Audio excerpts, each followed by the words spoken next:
4610 fuel line repair, return line repair there we just did with our small engine fuel line. We're going to fire it up and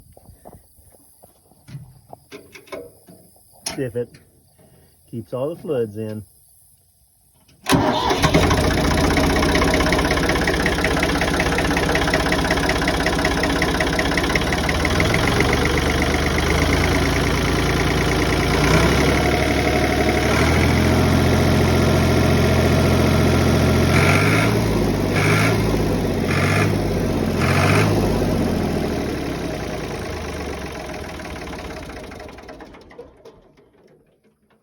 Well, so far so good.